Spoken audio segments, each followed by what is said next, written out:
Today, the entire nation comes together for a massive effort in our national vaccination program against COVID-19, our 3-day national vaccination drive.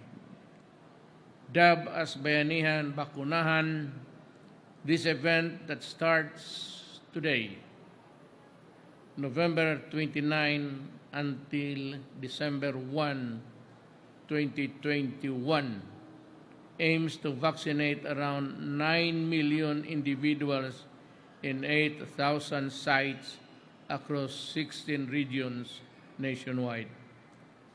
This is our single biggest push to fast-track vaccination and reach target of 70% population protection nationwide.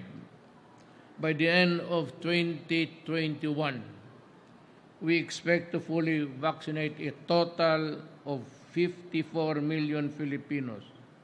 We also aim to inoculate 80% of the population of minors aged 12 to 17 years and complete the booster shots for those belonging to A1, A2, and A3 sectors. I wish to thank our national government agencies and local governments, along with their private partners, for launching of this Bayanihan Bakunahan drive. This multi-sectoral event is a resounding expression of our Bayanihan spirit, which coincides with the nation's observance of Bonifacio Day on November 30.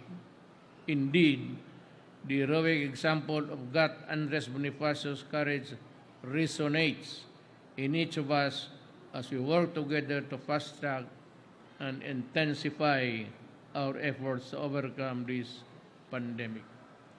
I commend the Department of Health, the Department of Interior and Local Government, and the National Task Force Against COVID-19 for the successful vaccination campaign and collaboration with private sectors to sufficiently supply the country with much-needed vaccine doses and distribute these vaccines all over the country. On this note, I call on every Filipino for your continued cooperation in fighting against COVID-19 by getting vaccinated and continuing to follow our minimum public health standards. It is very important to us to take a whole day of nation approach to win against coronavirus that has sorely plagued our country for almost 2 years.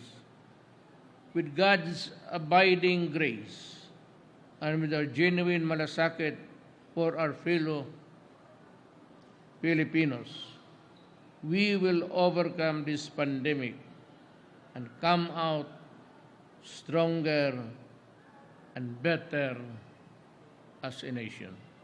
Maraming salamat po sa inyong lahat.